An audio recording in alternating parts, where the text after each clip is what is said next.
Call to order the Planning Commission meeting for Monday, June 13th, 2022, and we'll start with the Pledge of Allegiance. Recording in progress. I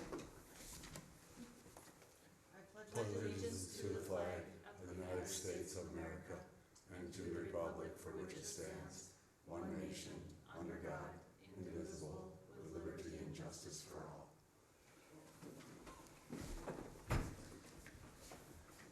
And we have the agenda in front of us. Are there any changes or additions to add? Negative. All right. I'll make a motion to approve the agenda. Second. Motion and seconds. All those in favor? Aye. Agenda's approved. The meeting minutes in front of us for April 11th, 2022. Move to approve. We've got a motion to approve. Second. There are a couple corrections that I saw in there, Nate. The first paragraph of old business. Sorry, my grammar police were out working with me. I'm thinking we probably want that to be a question mark at the end of the punctuation there. What page is that on? Page 2 of the packet. First paragraph under old business A. And you said a question mark? Yeah, rather than a period at the end of that sentence. Oh, gotcha. And then the applicants' names, we probably want to have Ken Bellicott and Kristen Farrell, since that was the names on the application that came forward. Perfect.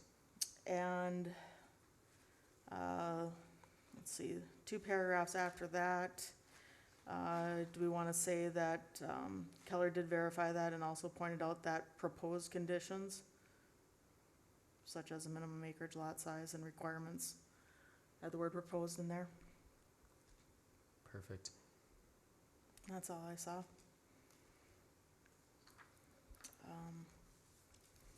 So we've got a motion and a second. Those in favor? Aye. Minutes are approved.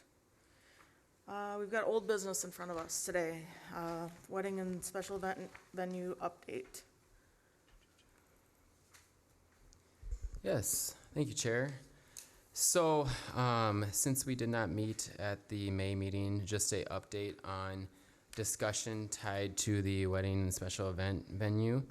So, as you recall, the Planning Commission had numerous discussion on the topic, with a vote occurring at the April meeting on a proposed ordinance amendment to allow a special event facility in a rural residential area, and that vote was 5-2 to deny that. The City Council did act on the request at the May 2nd meeting, where they voted 3-2, also in denial of the ordinance request. So following that council meeting, staff met with the applicants and kind of just had a discussion.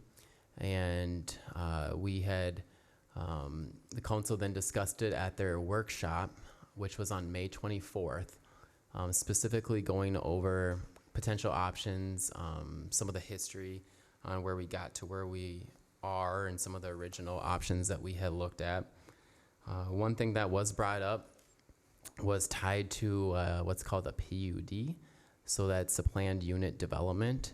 So a planned unit development is essentially, if you think about your zoning district, the way that we administer PUD areas is we have our traditional zoning district, so you like your R1 single family district, and we put a PUD as kind of a blanket overlay district within some of those developments, and that's typically done at the time a development is being platted and being subdivided.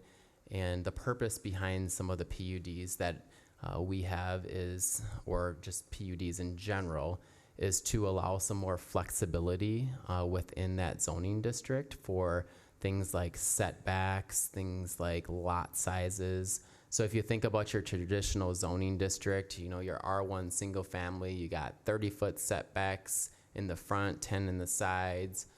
There may be land or development that where it makes sense to cluster homes and maybe create a denser development than what's traditionally allowed by that zoning district. So that's one way that PUDs are often used, is to create greater flexibility for setbacks, lot sizes, things of that nature, or create higher densities. One thing we do have within our PUD ordinance is we do have a clause that is unique, where it does grant the city the ability to allow a use that's not necessarily permitted in that zoning district. So typically you're still gonna have the uses that are allowed in like your R1, those are the permitted uses, and that's it. But we have the clause in there that states essentially, and it's included in the memo, that the uses that aren't permitted in the district can be allowed as long as the use is complementary to the development and surrounding uses. So the council had talked about that at the workshop, and wanted to kick it back to the planning commission to have discussion to see what the thoughts are on specifically the request that we had received for the property FJ Road to amend the zoning district. If a PUD would be an option and would make sense to allow for that parcel. PUDs, there is still a process of having to apply, having to have essentially like a developer's agreement between the city and the property owner. And some of the things that we really look for within the PUD is what's the public benefit. So as we talked more with the applicants and then learned more about their intentions for that whole parcel, which is I think just under 60 acres or so, we learned that there's a large want to protect a lot of the woodlands that exist on that property. There's also wetlands on the property. So we're still kind of going through some of that conversation, and staff still has to continue discussions on that. But essentially, for instance, one thing that we would look for as a public benefit is that the woodland area has an easement around it that ensures that that woodland is protected and provides, it meets a lot of our environmental goals of preservation, things like that. So we would look, remind me tomorrow. Sorry about that. So during that planned unit process, we would be essentially looking for public benefits to even facilitate something like that. And the applicants would have to submit a application and go through a similar process, likely have some kind of a developer's agreement between the city and the applicant. And in that developer's agreement, it would outline specific conditions and specific things in there that the city is going to be requiring for that. So want to get the Planning Commission's thoughts. There's also in your memo some items bulleted here that the staff have discussed for minimum requirements that would apply for the subject property if it was to go a PUD route. But really the direction from the council is to really, have the Planning Commission discuss it and get Planning Commission's thoughts on this potential option and avenue. So I'd be happy to answer questions on anything that I highlighted on PUD processes, the clause that we have, anything. So, yeah. Having read like the bullet point list, those look like all good things to implement for like the business that they're proposing. I believe at the last meeting we had in April, we had a very robust conversation between all of us, but I also believe there's information that we didn't realize we had available to us when we were having that discussion. Would they be allowed to like talk and present additional information to us tonight, or is that not allowed? So we can definitely share information relate to their specific request. So that's definitely one thing that they would have to supply. Part of the surveying and other information is the reason why those requirements are in there, but we can definitely look at their concepts and plans in that. And I can pull that up here too, actually. Um, so, so here's one of the drawings that was depicted that essentially shows where they would construct a event facility over here. So this would be the main area, and I mean, Ken and Kristen, you can more than welcome to come up and talk about this as well, so the commission can hear the specifics. And just for reference, the west boundary of this photo is I-94, correct? Correct. Yep. So this is I-94 here and Jade Road, and then Kennedy is further up to the northeast over here. And this information, was this provided after our last meeting, or what, where is this? So I believe this was provided prior to the council Okay. meeting, if I recall. Okay. Good evening, Ken Bellico. So looking at the map that we have up here, so the far western boundary is actually a boundary between us and Country Manor. They own that piece. The southwest, the angled portion, is I-94. The brown spaces that you see highlighted are actually what would be aggregate parking lots.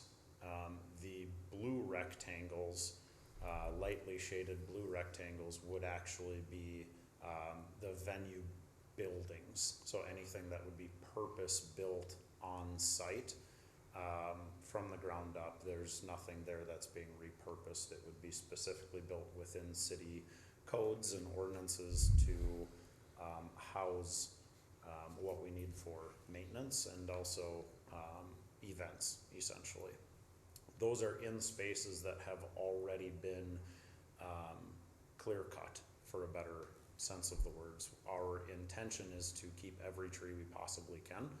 We're in full agreements to a conservation easement or putting into a land trust. So it would be undevelopable, essentially, other than a few acres on the front side of it, so the Jade Road side of it. The green lines are essentially trails that have been largely established and also have to be expanded slightly. The flower spot on, we'll call it the top right, is a wildflower pollinator garden that we're working with DNR and Soil and Water to discuss about habitat growth and educational purposes. On the back side of that, over the border of the property, right now we're in discussions, actually very far along in discussions with Country Manor about that back triangle that is essentially landlocked, and that trail coming out, and a joint effort of additional habitat space, pollinator gardens, additional opportunities for Country Manor's residents. They have a private trail system that goes back there, so it would be accessible by their residents, and then also invited guests to our property, which would be things like District 742 coming out for educational purposes on those two specific, call them gardens. The idea is growing, so to speak, bad pun, sorry.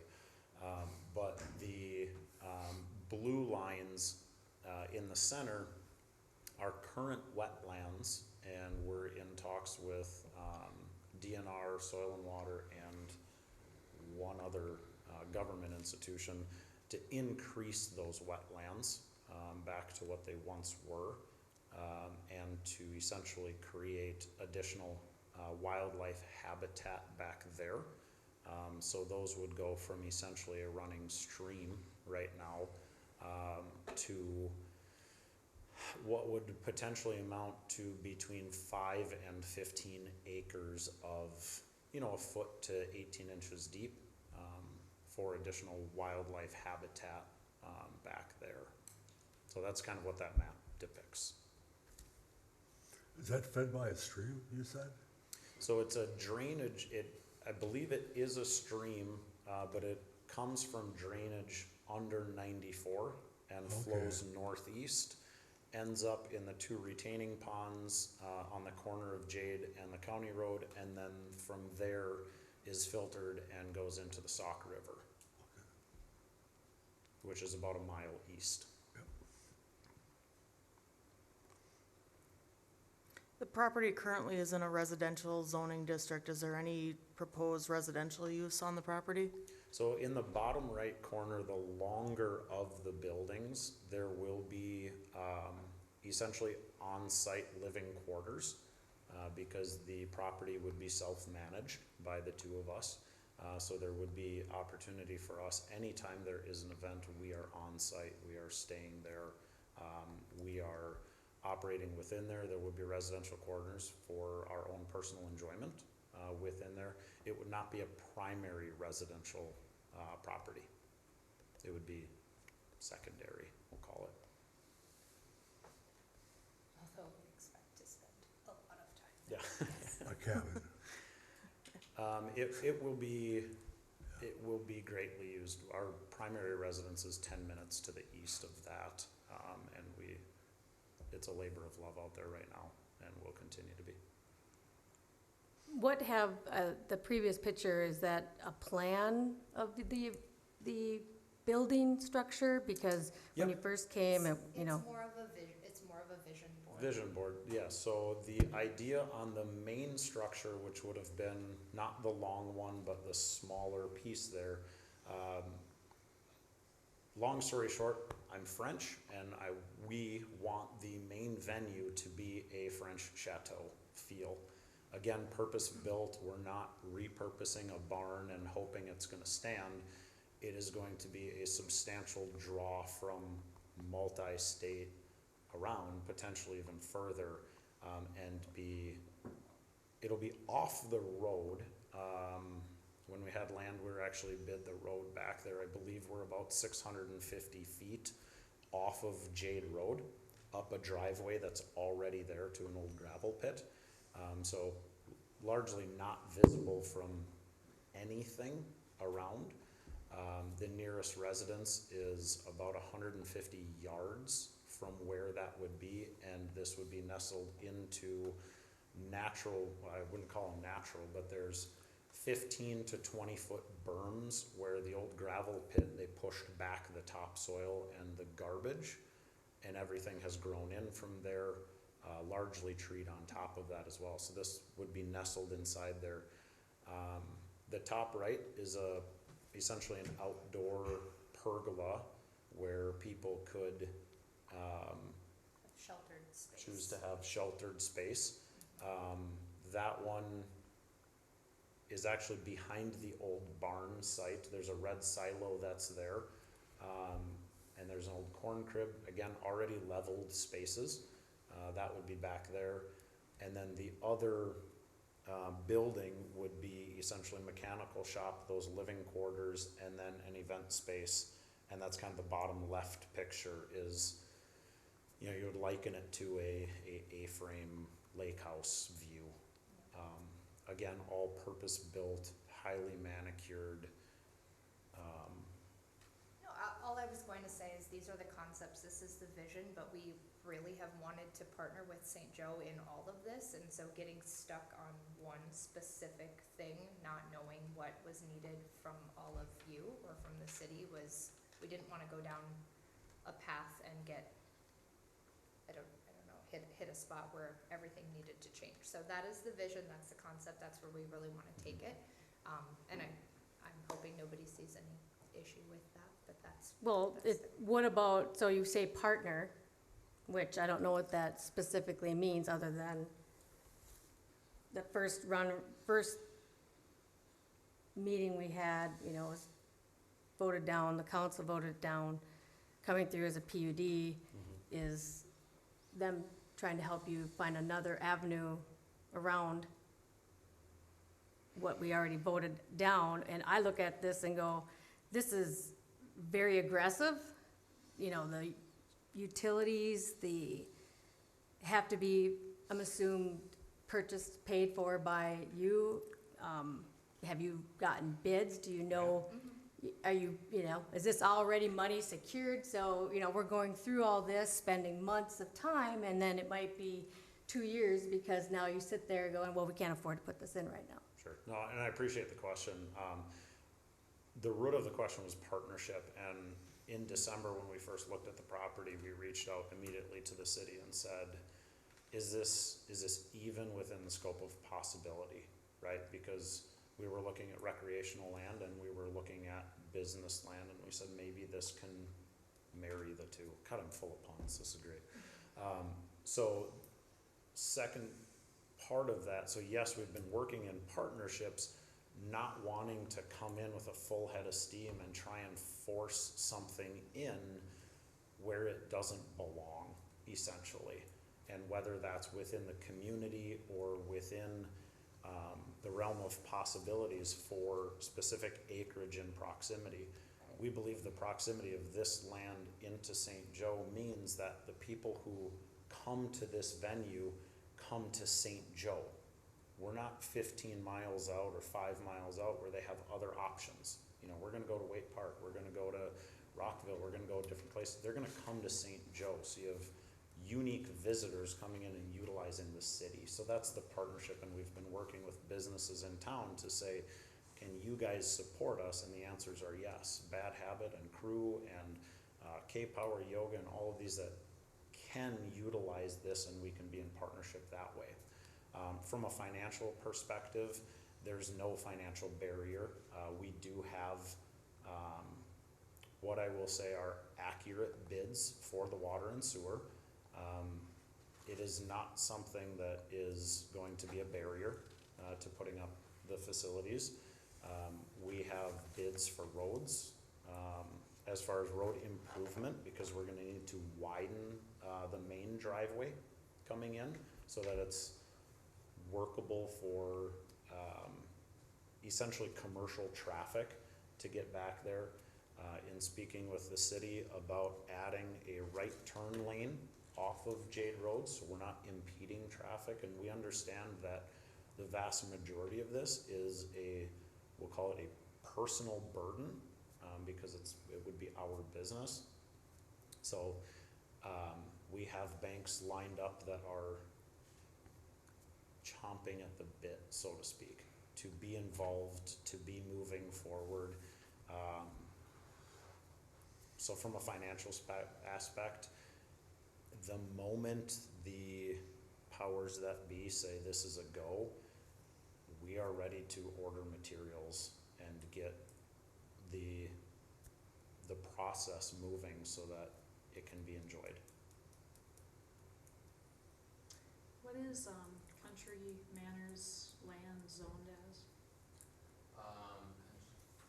Country Manors land is zoned as R4 residential with a PUD, I think, overlay, if I'm remembering correctly. Yeah. I'm just wondering in my head, the location seems appropriate adjacent to Country Manor and Kennedy, possibly for such an event center. I'm wondering, is rezoning the property to fit the use? We talked about that briefly at the last meeting. Yeah, so I'm wondering why that's not a good way to approach this. yeah, so initially when the applicants had come to the city, we looked at different options, and rezoning was one that staff looked at, but I was honest with the applicants and thought that rezoning was not appropriate because we have no other commercial zoned properties in the surrounding area, so we'd be spot zoning. And also rezoning opens up the door to other potential uses. So if the property is rezoned, and not saying that they would, but if they were to sell the property, then that could open up the door to bars, restaurants, or any of the other permitted uses in the business district. So we didn't want to open up that door. So we essentially told them that rezone's not really an option. So. Yep, that answers my question. So and all the property east of there is PUD. The Country Manor, you mean? No, I'm talking behind Kennedy, just east of this piece of property. That's from 30 years ago when Arcon bought that whole piece. So, you know, I mean, there was kind of. R5 is Country Manor. What's that? I said R5 is Country Manor, not R4. But this is a older one I pulled up here, but it's, yeah, PUD here, and over there. So there is PUD in the area. So if you got, let's say hypothetically, everything is go, what's your build-out timeframe? A lot of that is just material dependent. Things are loosening up right now from a supply chain perspective, just given mortgage rates changing, and easing that pressure a little bit.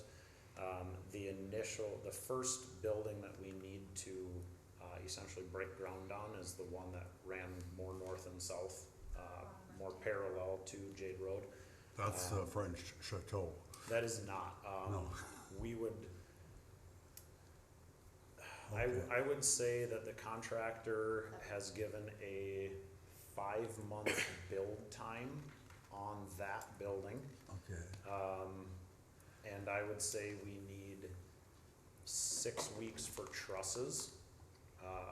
So you're realistically, you know, in this process, that building, the shop end of it, the residential end essentially would be operational this fall with finishing touches through the winter on the venue end of that building. And then we would break ground realistically, I would say 1 year from now on the Chateau piece of it. So and then that one's gonna be a little bit longer build time, 10 to 12 months is the guess on. So you got a kind of a phase 1, phase 2 type plan. Certainly, yeah, Yep. absolutely. That's kind of what I was Yep. asking. Yeah, prior to that, that pergola would actually be created almost immediately in that space, so we could hold outdoor events and kind of get the ball rolling on utilization of the property in that regard. The barn is almost all cleaned up. Working on it, have a Yeah. few slivers from that process. Few of them, but yeah. but yeah. So a PUD, or the planned unit development, I mean, it's a really powerful tool from a zoning standpoint. I mean, it affords a lot of flexibility both for landowners and for cities, and is a really good tool. But part of it is that, that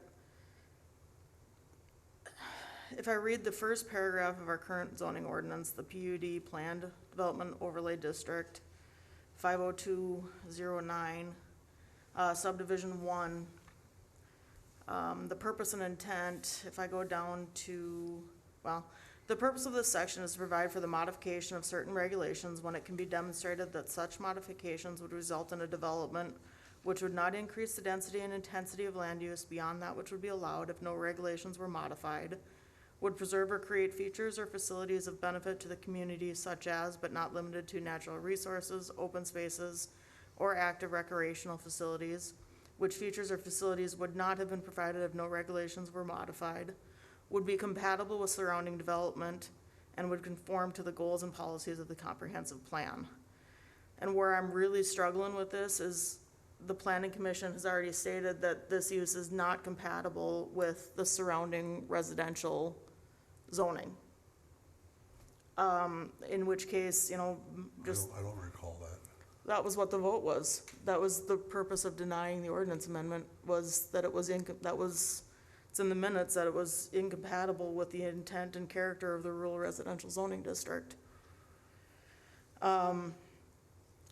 You know, complementary to the functionality of the development and other uses found in there. You know, it's not a traditional PUD in that you're literally, it's for one use in the development. I mean, it's, and as far as the city's use is not listed as permitted or conditioned, the clause in the ordinance that states that use is not allowed as permitted or conditional in a specific district shall not be allowed in a PUD unless it is found that the use is complementary to the functionality of the development and the other uses found therein. you know, it's, there again, complementary to the R5 zoning or the rural residential zoning district that this parcel sits in. I think we stated, you know, through denying the ordinance amendment, that it wasn't complementary to the intent of the rural residential zoning district. I'm really struggling with the idea that a PUD is the right way to go about doing something with this parcel. This seems only logical to me to do a PUD considering all adjacent lots are PUD. And if you read the first paragraph of subdivision 1 purpose and intent, they're like going beyond the scope of that paragraph to abide by it. They're gonna retain as many trees as possible. They're only putting buildings on areas that are already open upon them having acquired the property. They're not mowing down the area to create building space. They're already abiding by different governing bodies outside the city of St. Joseph, the Minnesota Department of Natural Resources, Soil and Water. Like, I believe the hang up in our last meeting was we had so much absent information. We did not know the definitive location. We didn't know the property size. So we didn't know if they had a 5-acre parcel and they're gonna be filling the entire 5 acres with buildings. When we had the map brought up earlier and they had pictures of the buildings on this 59.5 or however many acres it was, it looks like they're not even using the property. They're leaving it all to its natural state. So when all the other adjacent properties are PUD, Well, I not don't- all of the properties are PUD. You know, the Country Manor is a little different, you know, planned unit development, it's housing. It provides, you know, I think of a housing, there's HOA, they're getting provided, you know, the services, there's on-site retail there for them. They're like their own little community that's self-sustaining. My question is, are you going to then change the rural residential meaning or zone for every rural residential? Because as it stands now, they can hunt their land, they can use firearms. And so you have properties there that I'm sure property owners, you know, what are you gonna do to those spot zoned? I don't know how that works to change their current zoning. You know, I'm questioning that. Yeah, so great question. So, we don't intend to change any of the rural residential standards or language or anything like that. The PUD would just apply to this parcel and this parcel alone. So then what happens when those people next to that property are hunting, use of firearms? are they hunting on Country Manor's property that you know of? It's not surrounded purely by Country Manor, though. There are also other parcels adjacent to this that are just rural residential. So yeah, it wouldn't impact the use and the ability of those surrounding parcels to continue doing what they are allowed to do per the zoning district. So you're outside at a wedding underneath the pergola and you know, do you take this to be your lawfully wedded and boom, somebody's shooting, you know, target practice in their backyard, sighting in their rifle for deer hunting season, or their shotgun for deer hunting season. Yeah, I mean, there's been, during deer hunting, there's, you know, it's really active around that area, especially on the other side, my directions, on the other side, heading towards St. Joe, there's a couple properties that, are bigger lots that they hunt. So on the north side, up further behind, yeah, there's back further even, yeah, right in there, that, they hunt, and come through looking for, potential deer that have run through, the underlying woods.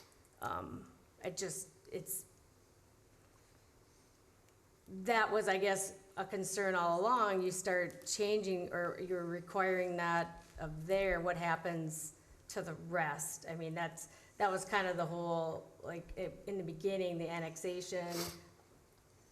What you're confused about? I meant if you're changing, if you're making one lot, if it has to because it has a neighboring PUD having wedding event venues, what are you gonna do to the rest of the rural residential? You're gonna ask? Nothing. So, It sounds like you have issue with the neighboring properties and you don't have an issue with theirs. with whose? You're concerned about all the surrounding properties that you think they may or may not be hunting, and that's not their bobber, that's not their issue. That's Like, not their issue, but they they have- probably never thought of that. They That's what I'm already saying. have Well, they got wetland their- and woodland they're easements gonna- where they're not gonna be allow hunting. on their property. No, I know that, but hunting next to their property, Well, like, then they don't trespass the hunters. You hung on your own property. You know? you know, the use of the land is interesting how the city has denied developers to go in there and change to build homes. And one of the things I is. don't know of anybody Yep, that I has do. approached the city to I- buy that piece of I property do. and do homes. I do, I don't. Well, you Well, weren't privy to that information because it didn't get to the council level at that Well, point. then, it didn't, I mean, lots of people have ideas, but if they don't move them forward. If the city doesn't agree with them and push them like they're pushing this type of event venue, then they just wash it under the table. Well, I'd rather have something like this on that 60 acres Than than homes? house upon house upon house. Who's- Yeah, that's- No, I would, We're lacking homes and residents in this area. People wanna move here and there aren't enough homes. no. But you wanna take 60 acres that you're gonna use a little portion of it, and I know for a fact, putting a PUD and saying you're preserving the woods is a good thing, but there isn't much to do with those woods because you can't. It's very sloped up, it's hard to build, there is not much building. So I feel like it's a good way to try and hide the fact that, well, we'll put a PUD and we're gonna preserve the land. Well, there's not much you can do with the property anyway. Can we speak to the hunting piece? Go back to that. Yeah, So we actually have, I have, contacts, so we will be hunting the land. It will be in concert with a youth hunting program. So the property under the conservation easement would be utilized within that. In speaking with Country Manor, who has much of the north and west boundary, they are posted along there, and much of the trails that they will be able to utilize from their private access as well. We've already came to agreement on, during those times, their residents aren't out there using their trails anyway because of nearby hunting. So this is not a foreign concept for us to be discussing, because it is going to be used for those pieces as well, again, as a recreational hunting and also as a youth program to bring people out into these areas, these beautiful rolling hills, as you put it. Within those rolling hills, the city engineer actually shared with us an overlay that he developed that had, I'm gonna guess, between 50 and 100 homes on this property. So developers came and said, how can we develop this property? In looking at those beautiful rolling hills, you would have to clear cut almost the entire thing in order to develop it out. And in speaking to Landwehr's, you're looking at $5 to $10 million just in roads. We're not talking utilities, we're talking just roads. This is not a parcel that should be developed. This is a parcel that should be protected and used in its natural resource and appropriately, in partnership with neighbors, in partnership with the city, and bringing people to this community. How are you gonna have hunting tied in, youth hunts with the wedding side of it? When we control the events that are scheduled, we can simply say it's not available on November 13th or whatever hunting opener that is, and that essentially 9-day block doesn't have events, right? It's a different type of event. It's a different type of a community engagement where you're bringing people out through that. We absolutely don't want somebody to say, I do, and then boom, boom, boom, boom, boom, unless that's their wish, I guess, right? Maybe they wanna get Shotgun wedding. married in could have a Blaze shotgun Orange. wedding. There you go. Right, shotgun wedding, full of puns, that's good, but those things are, because it's managed by us and we're not in the infancy of this planning, we have looked at so many of these, and we can't say thank you enough for having engaging conversation about this, because we have been in contact with Nate and Therese and so many other people through this to get the whole picture out there, to take a look at what this property can be. I spoke very plainly to the city when we had our meeting and saw that overlay. We own it. It will never happen where 75 houses goes on this property. It is just, it just doesn't fit. You would destroy. That's what actually one of the developers came there and tried to convince the city engineer as well, That they wouldn't, or they that would? it wouldn't work. Oh, They were I- trying to do 6 to 10 homes, big, acreage. A lot of people are looking for that. Yeah, and. Is that Yeah. correct? There's been numerous conversations over the years, of which I don't know half of them because it was prior to my time. One of the constraints with the property has always been getting utilities out there, and then the infrastructure associated with constructing the roadways and the utilities, everything else that comes with that. So part of it was, yes, our engineer did share kind of a concept with a developer at one point, just showing what could possibly work. With the cost tied to all of that, it was essentially, the denser, they had to essentially build denser development to make it cost effective, and to make it so they offset their upfront costs of the infrastructure on there. I do appreciate the additional information and your kind of explanation of your proposed layout and what you're looking to do with the property. That additional information is very helpful.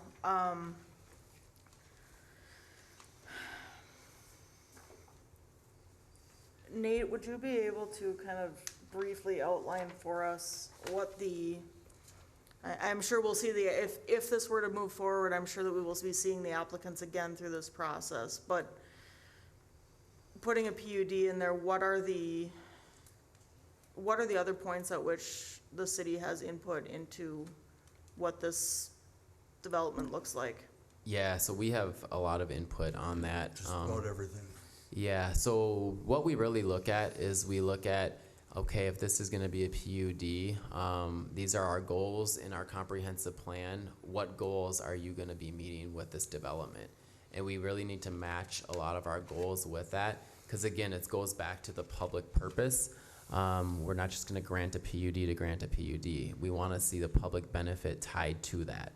So if it's environmental aspects, then that's one item that we look at. We kind of tried to look also how this fits the surrounding area development. So there's a lot of factors that we look at, and we do have a lot of power. And it's a negotiation. It is a PUD, and this is unique because often at times when a PUD comes forth, it's during the platting process.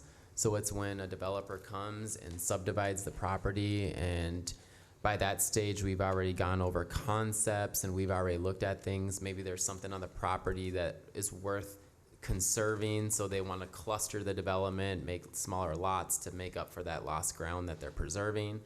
So that's, 99% of PUDs is when it's a subdivided, platted property, and we go through it at that time. So this is unique in the sense that it is one parcel. There's no subdivision being proposed. We have a unique clause in our PUD ordinance, which a lot of cities don't. So I think that's why further discussion was, directed to staff and to all of you to see is a PUD, applicable for this, or what are our thoughts, concerns, things of that nature. So I have a question. With the conditional use, there were certain requirements that had to be met, noise, concerns, you know, things like that, traffic. With a PUD, are they still able to control those items? Or is that something now with the PUD that doesn't come into play? So with a PUD, we'd be looking at essentially a developer's agreement. So within that developer's agreement, we would have those conditions outlined. They may not be all the conditions that we were recommending per se, but there'll be conditions tied to some of the items that are outlined in the memo, and that on top of other stuff that, you know, if the planning commission wants to see, or council or whatnot. So there'd be an agreement to that, and we'd be able to legally tie them to certain There are elements. guidelines that can be set still. Yeah, and yep, stuff. Okay. yep.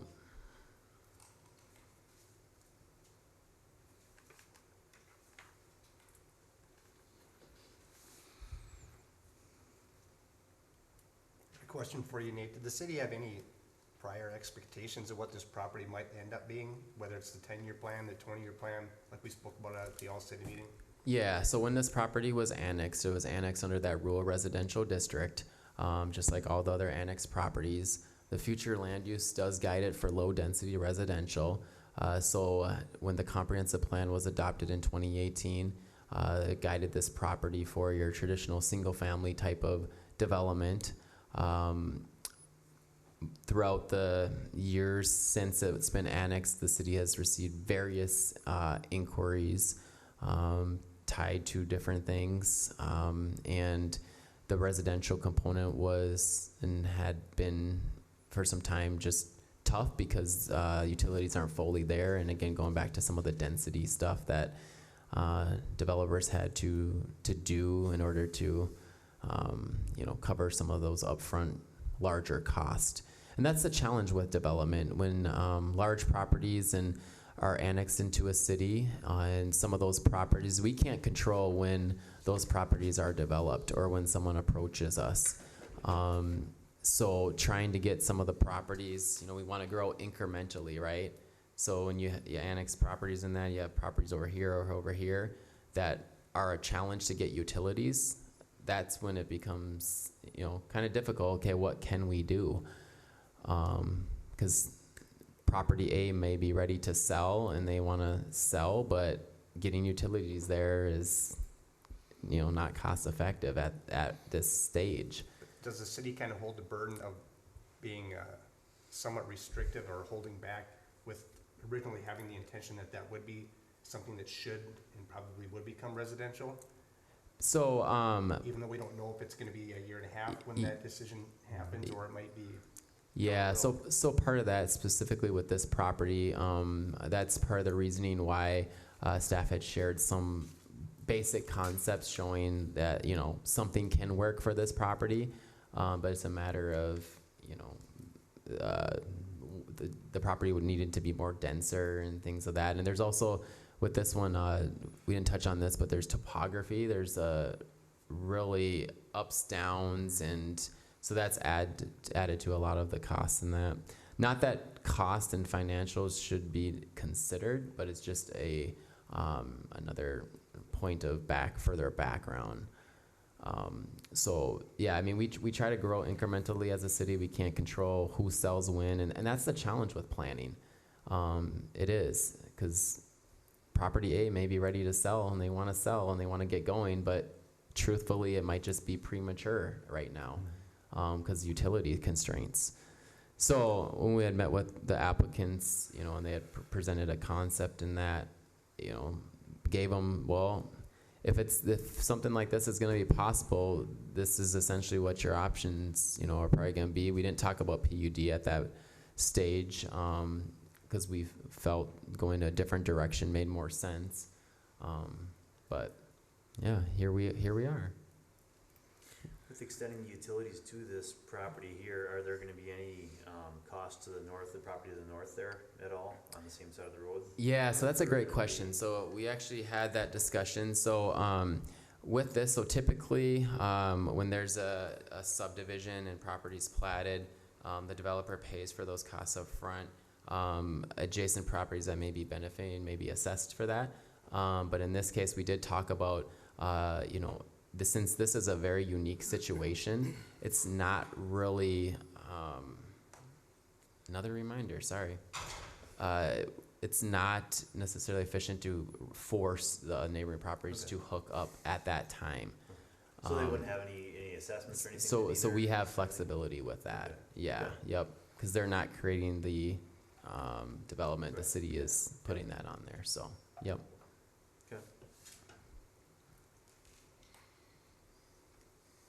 So I guess this was just an item on the agenda for discussion today. There's no action that we're being asked to take today at this point, or what are you looking for from the commission? Yeah, we're not looking for formal action at this point. We are looking at discussion.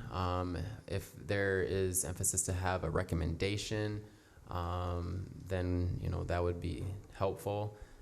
But we don't need formal action necessarily, yeah.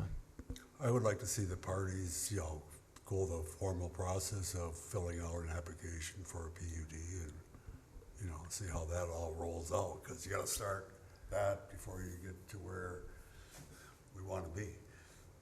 Whether it's yay or nay or whatever, put the application in front of us so we can act on it. Yeah, so I would say that, there still needs to be some discussion with applicants and staff on some items, for sure, before our application is provided. Well, But, then we can always yeah. massage it out once we have the, black and white in front of us.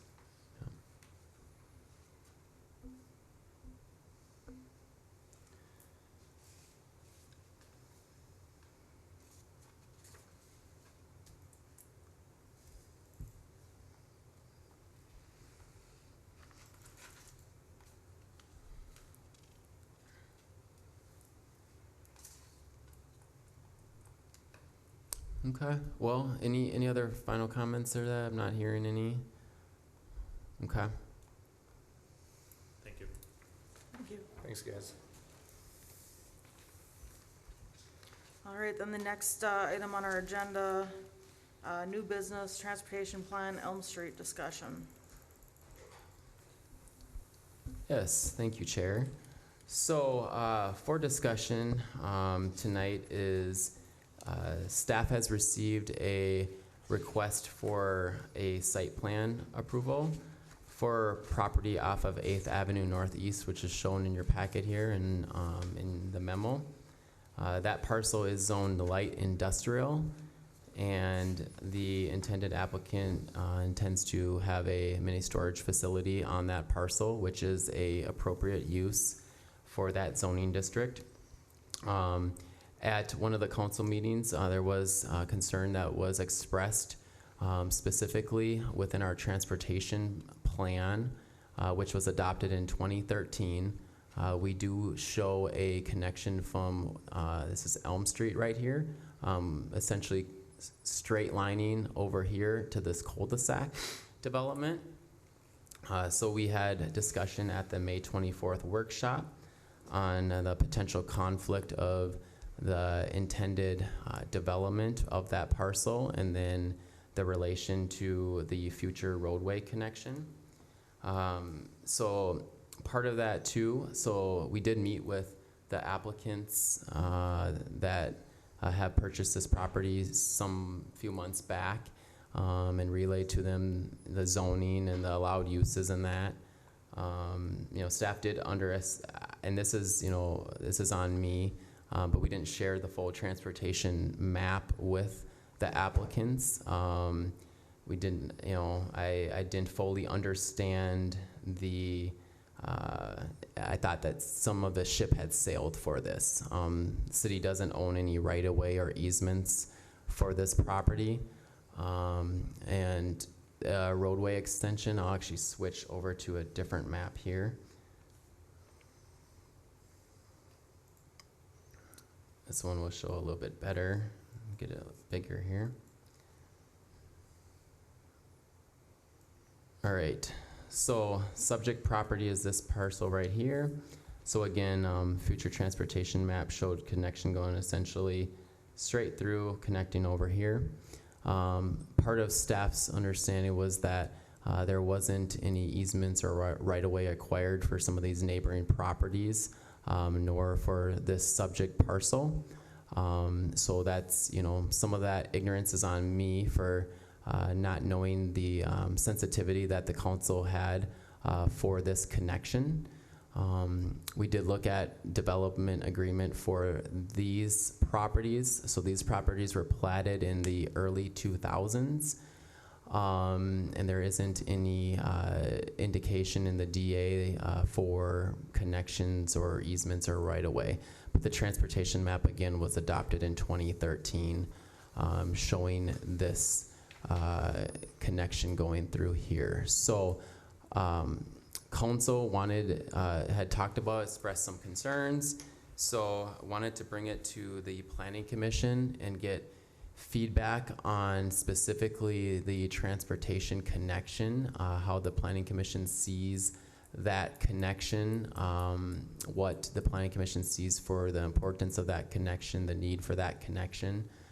And then that feedback will be relayed to the council at their meeting June 20th, next Monday, where we'll have some further discussion through that. One thing of note too is this parcel right here does have a substantial easement right here for drainage, which services this development area. And we would need at least 66 feet of right-of-way for a roadway connection, which is the same distance and right-of-way as this existing roadway right here. So we are also working with our engineer to see would there be other options besides running it straight through here. Could you come down here, connect there, but then does that create other problems? So we're still kind of going through some of that internally. And we did meet with the applicant not last week, but the week before, prior to tonight's meeting, and they are here in attendance and that, and kind of went over the same stuff. And yeah, here we are. So I guess transportation, the transportation plan, it's almost 10 years old. Probably time for some updates. I guess I'm looking at it and I'm not seeing a real purpose for a connection there. The parcels that are there the existing parcels there already have their accesses and are, for the most part, already established. The parcel north of the cul-de-sac, you might be, if you throw right of way across there, you're looking at significant parking lot impacts. You're looking at impacts to that drainage easement. You're probably looking at setback issues with the existing building. The parcel next to the green roof, so that one, yes. I mean, you're looking at major changes to their driveway access and things like that. Obviously the parcel to the west of them has pure access right off of that cul-de-sac. I don't see any value to having a connection east-west there. You're limited on, the desirability of bringing more traffic to either of the intersections on either side of this is not very good. Leaving Coburn's at that intersection is challenging the way it is right now. To the east and going to the west, you've got enough traffic going up and down the hill with Northland Heights up there. That intersection is horrible. Yeah, I don't see any need to direct more traffic to it when all the parcels there are currently developed and currently have what I would believe to be adequate access. Well, and you have access on 75 I would too, right? concur with that. Agree too. yeah, so this intersection of Elm Street and County Road 133, the county is going to be putting a roundabout in yeah, roundabout. So that's 2024 or 2025. Making a double turn lane from 75 to 133, putting in a roundabout, and making that accessible to Coburn and any other traffic. Are they doing Yeah. anything to the intersection on 75 in conjunction with that? Yes, What are they doing down there? they're making double turn lanes and widening the road. But I'm saying south of 75. Are they doing? Oh, no. This is 75 and 133. And so the intersection is changing, and that's why the Elm Street connection over to Northland is important. Absolutely. People don't want to go through 75 over and back down. And if we could, we'd extend Elm Street all the way to County 2. Whatever happened to the other connections? Sorry, Oh. this is your meeting, guys. No, yeah, You have to know what's going on at Elm and 70, or 133 to know what's going on and why the Elm Street is important. And that should have been brought out as well. Being a resident over in the Northland Drive area, I would find it helpful to have the Elm Street connection to be able to go to County Road 133 and head north for various reasons, to go to Coburn's. But also, I don't want to see it to be a net negative for the community because it's going to be burdensome to the surrounding businesses. Similar to the last applicants we just talked to about their business presented to us, would he be able to speak to us and give us more information so we can make the best decision possible? Yeah, I mean, the applicants here, essentially, you know, what they're wanting to do is create or, you know, build a storage facility with that parcel. One of the constraints that I think they have is the back end of this parcel has wetlands. So in order to get the amount of construction that they would need to get on that parcel, it would be a challenge, you know, for some of that. But yeah, I can let Bruce speak more on that. Good evening, my name is Bruce Steinberg, I'm a storage link, and I'm not here to talk you in or out of anything. This is all news to us also. We just purchased a parcel for an additional storage facility. It's a 6.5 acre parcel, approximately 4.5 acres of it is buildable, and we provided a site plan. We've gone through soil borings and had our civil engineer lay out. This would be our 8th facility. It would lay out essentially approximately 50,000 square feet of self-storage.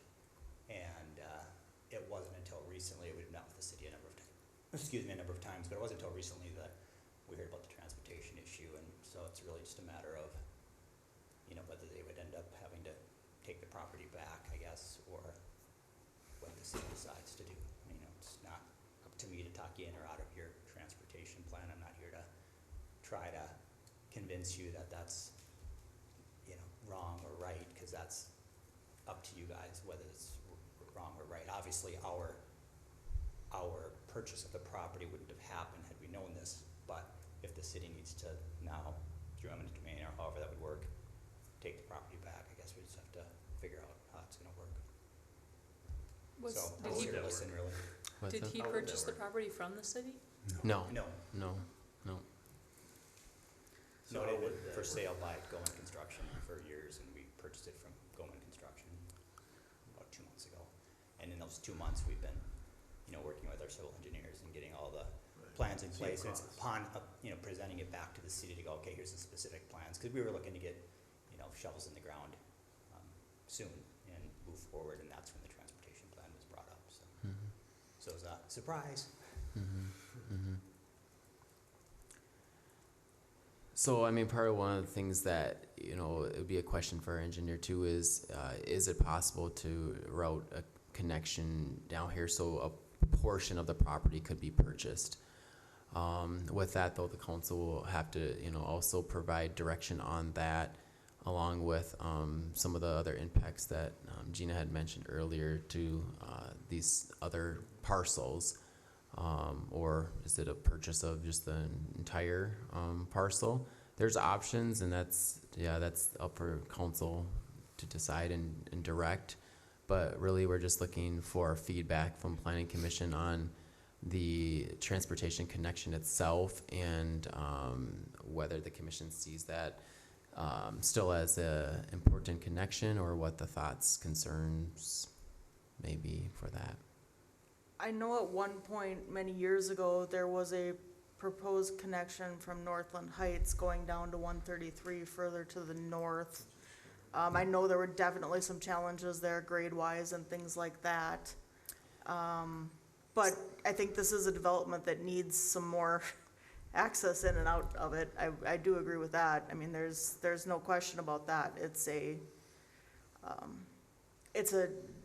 think that when that development first went in, I think that additional connection was part of all of that planning and part of why it was allowed, if I'm not mistaken.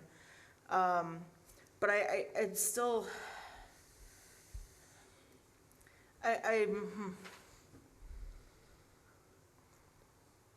So our future transportation map does show a connection up over here, yep, and then over this direction as well.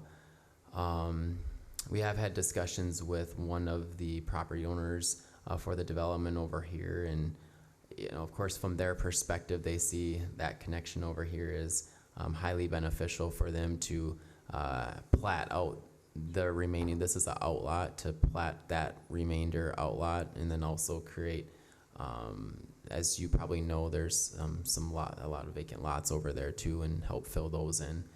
So we do have that also in the transportation plan as well. So, yeah. and as far as potentially extending Elm Street further west,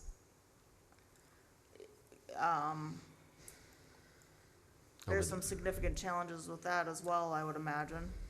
Yeah, so our connection actually just shows it. No problem, Rick. So what's kind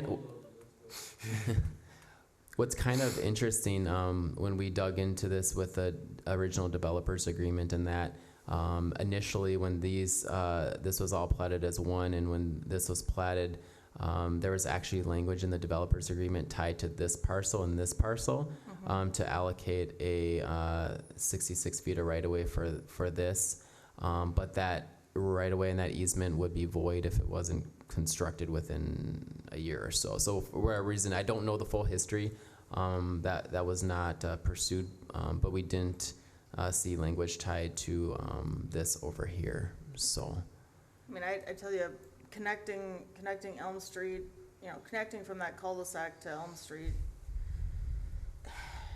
you're, if you cut down south on that, if you cut down at a diagonal on that southwest lot line, you're making some pretty funky turns to the roadway doing that. That's not very desirable from a traveling public standpoint, from a transportation standpoint. And if you cut straight across there or some semblance of that, you're really limiting the developable use of the subject property, because you're basically saying that back half you can't do squat with. So, I mean, bummer that there's no right-of-way, is I guess my opinion. I mean, He doesn't buy right away and hopes for something. well, I know that fully, I fully understand that. You build a transportation plan and hope it's gonna be followed. Yeah, but the transportation plan hasn't been updated in 10 years either, which is about the standard time frame for transportation plans. That's the same as the housing and zoning and rural residential, you plan that. If you build it, they will So- come, and if it, Yeah. 2018. okay. So part of the unique challenge with this is when we have subdivision, so when we have folks come in and plat out properties, it's fairly simple to structure roadways and guide roadways and make sure that roadways align how they're supposed to align and how the city envisions it. The challenge with this is it's already a one parcel. It's zoned a certain way, and there's no subdivision occurring on the parcel. And then, yeah, we don't have easements or right of way, so it's a challenge in that sense.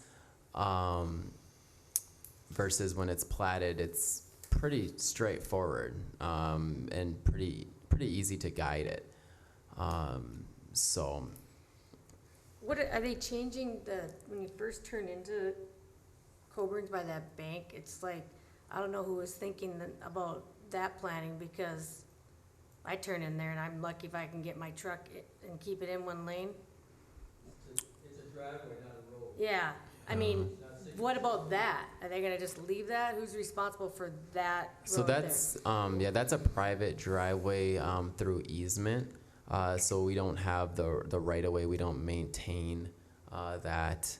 like we would for the Elm Street and So they're the looking connection. to like not, or direct people more using this roundabout instead going into Coburn, instead of using that awkward turn, or are they trying to? Has the city seen some preliminary plans from the county on this? Oh, yeah, Okay, in the APO plan. okay. And the other thing is, you know, not all those businesses, you know, you got Goldman, is that Goldman's, both of them lots theirs with all the trailers? So Goldman is over here Yeah. on the other side of the subject parcel. But then with those trailers, that's his lot too, right? Yeah, I believe so. Yeah, Yeah, Goldman, yeah. I just, it's, I you know, was- I drove through there because I was like, is that, you know, not knowing some of the future roundabout, but I was like, you know, there's not a need for traffic, you know, to get to those businesses because they're not like, hey, I gotta go to this retail place or I gotta go to this store. They're kind of somewhat industrial right there, but I'm assuming there's easement or something written up for the current road or prescriptive easement or something there because the road exists for those parcels. Yeah, and honestly, that was a challenge too to track down some of the language for this because it's really old kind of township inherited roadways where we had a really tough time tracking down some of those documents. You know, because I'm assuming just the- determining what that was for this existing roadway was a challenge. Yeah. With most of the residential areas north there a little bit further, would it make more sense to look at the Iris option of the connection there versus, or do we need both? I mean, I know, yeah, it's convenient and it would be nice, but if you brought down the Iris connection, and you know, would you need the Elm Street one? You know, is that something to look at before? I don't know, there's an alternate route, I guess.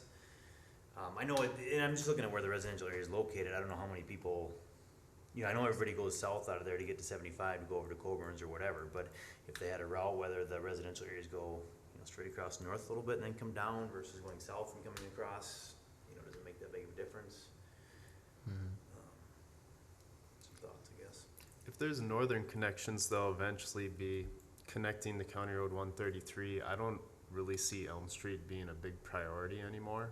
Because I look at the Northland area, and yes, the Elm Street connection would be more convenient, but it's not a necessity. I would like to see like a connection on the north side, which is being proposed, more so for emergency services. Like how easily can firefighters, police, Mayo ambulances get into this community in like an expeditious manner? Like if you're only coming from the south, like it's a maze in there. So I mean, that just adds the time for emergency services from my viewpoint. And if you put the Elm Street connection through the proposed property that this gentleman's looking at, it basically renders it useless. You split that in half. The top half to the north is going to be wetland, which isn't serviceable for buildings, and then the bottom portion is going to be sliced to such a small degree, like it's not usable, it's undesirable. So you're rendering that lot useless to have a crooked road. That's, I don't have my protractor with, but that's not gonna be a straight connection.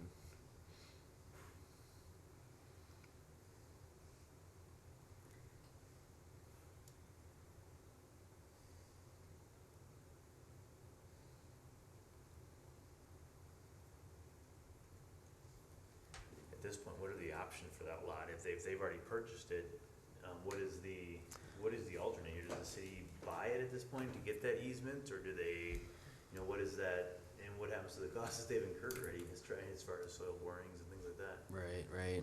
Yeah, you know, that's really the council's gonna have to look at various options on what could be possible for that, whether it's purchasing or whether it's acquiring a portion of it.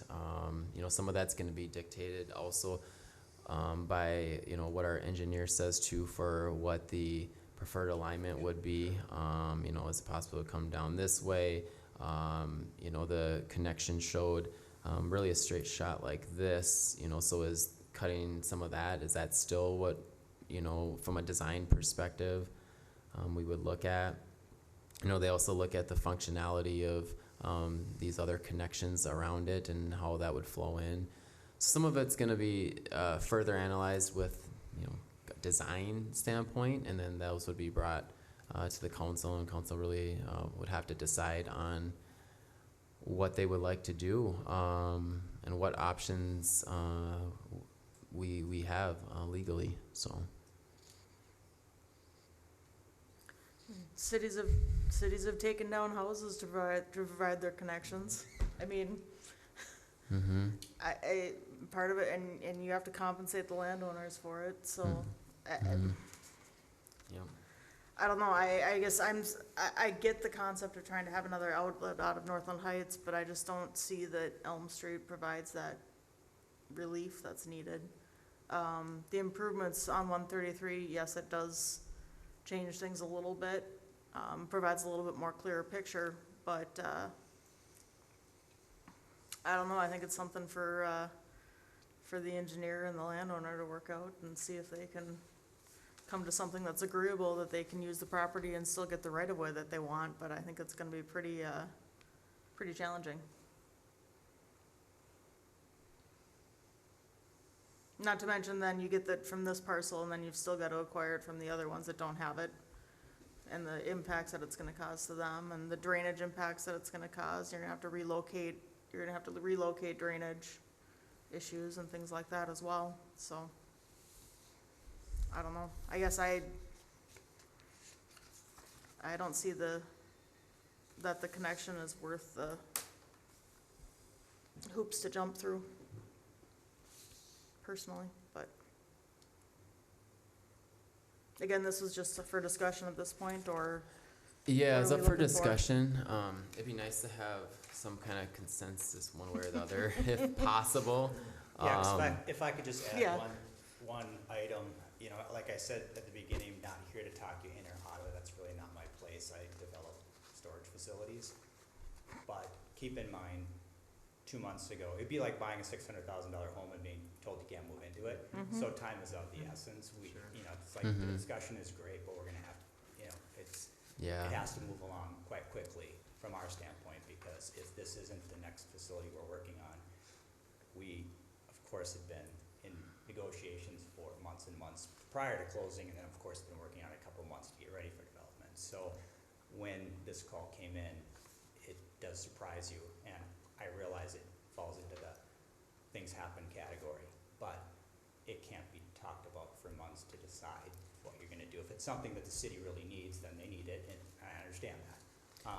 But if, if they can figure out another option long-term, great, and then we can move forward. But we would need to know, one way or another relatively quickly. Yeah, so this does have, again, the council is gonna be discussing it at their meeting next Monday. So having a recommendation or, consensus on I this guess if possible would be, if they can make a connection work that still allows without creating too much headache for the parcel owner, that still allows a connection to be made, maybe it is bringing it along that property line or something like that, then, I would say pursue it, but if you're gonna make that property virtually useless by running a road through the middle of it.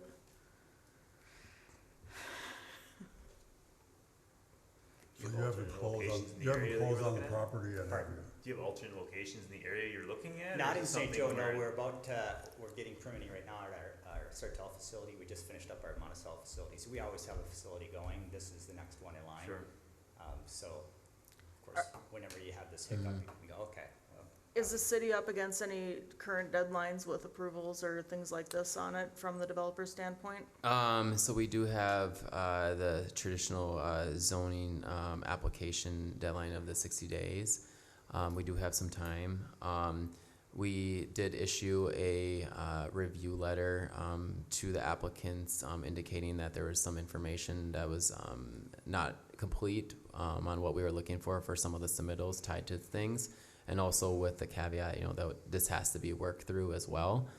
So we do have the ability to extend some of those, but of course we want to get a consensus, get a recommendation from the applicable boards and commissions, and councils needs to make that decision and look at all the legal options with the attorney and see where that that ball may go, so.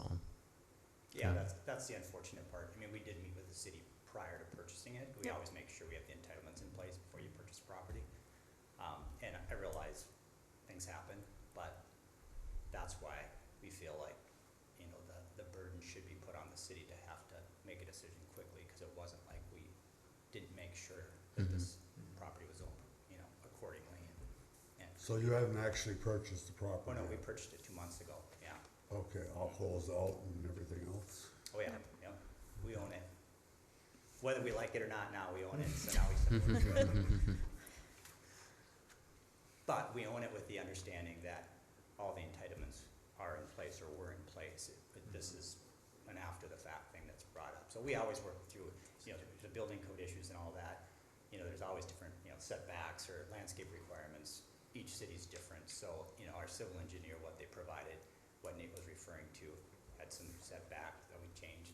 You know, none of those are a big deal from our standpoint, minor. This obviously is major. Yeah. And again, you know, that's something I own that, you know, and I've, you know, said that, you know, that's something that staff, you know, does own that element, so. As far as that northern, on County Road 133, the northern connection, that's still, there's really no traction on that. It's, you couldn't say after 3 years or 13 years, right? So, the most recent discussion I had, was that with this, property owner over here, this is an outlot again. And they've had some conversations, with some of these other folks in that, maybe 2-3 years back, but haven't had recent conversations. But they did indicate that, once a connection over here is really critical, for them, before this, you know, were to move forward in that, that those connections are pretty critical, so. When I look at the layout, that just seems like that's inevitable, and that should be like the focus. It is until you look at the 50-foot vertical drop between up the top of the hill and Yeah. down at the road, or the 80-foot vertical drop that there is, but, So there'd be, essentially, I could probably flip over to our transportation map, Yeah. but essentially, a connection coming up through this way, you know, probably aligning with, the industrial park over here, and then this one coming over, probably aligning over this area, so. Was there a timeline for the Elm Street connection? I mean, I know you said, 2013 was the original transportation plan or something, but there was no immediate plans for that connection anyway. No. So again, you know, some of the ignorance on my part, we don't have a timeline tied to that. We don't have a priority list tied to that. And again, typically there's easements and right-of-way that exist, to be able to allocate that and then be able to communicate that. In this case, there wasn't. There was Yeah, in this nothing case, signed. it's a unique, parcel because it's one parcel, it's not platted, it's zoned a certain way. You know, whatever it's zoned, those uses are what's allowed there, so it's, yeah, I guess, yeah. I guess my recommendation would be to let the development go through, because, I mean, I think mistakes happen and that stinks, but you Yeah, I mean, can't it's- make the property owner pay for it. And the the roundabout, you know, there is great, but I don't know if people are gonna go, oh, I wanna take that Elm Street to go across, cause it's, you know, I've even turned there, once you turn there onto County Road 133, then you just, you know, merge into the traffic. It's not like, oh my gosh, I don't even, that's my driving, I don't go straight just to cut through that little corner. Yeah, I mean, unless there's some way to route that connection in the future or whenever that doesn't impact the development of this property, then I think it's move forward with the proposed development that's been presented.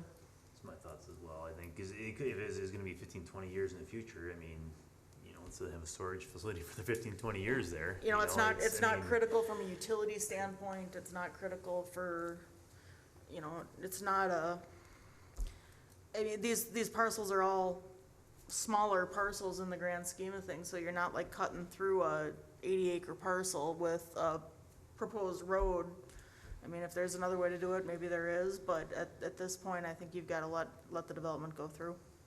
So Gina, you tried to make a motion, right? Well, I don't know if we need a motion, I guess I guess, So, Nate's yeah, looking just for a looking for recommend- consensus of a motion would be nice. motion that, my motion would be to recommend that the proposed development be able to go forward without roadway easement through the parcel,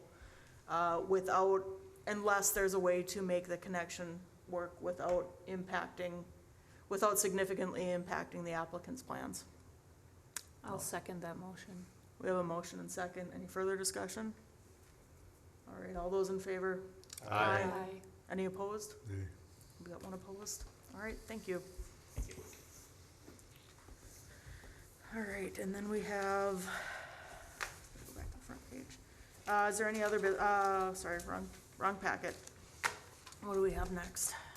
That's it, under other business?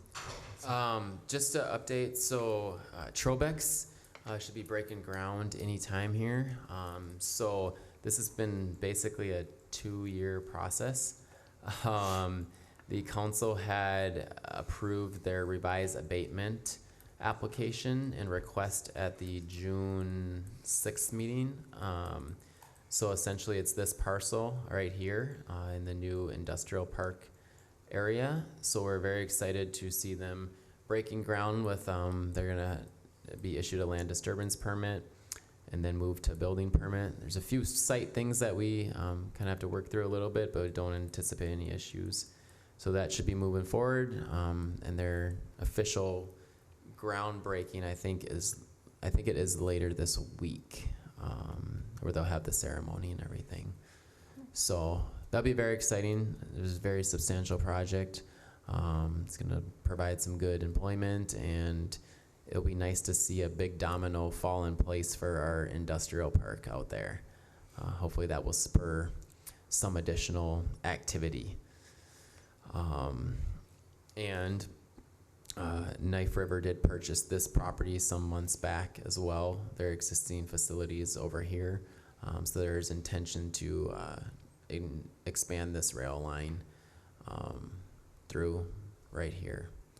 Mostly to service their own needs for the time being, but there's also future plans for like transload station and things like that that may fall in place, so. Okay. Yeah, Any other business? no, All right. I guess with that, I will make a motion to adjourn. Second? Motion and second. Meeting is adjourned.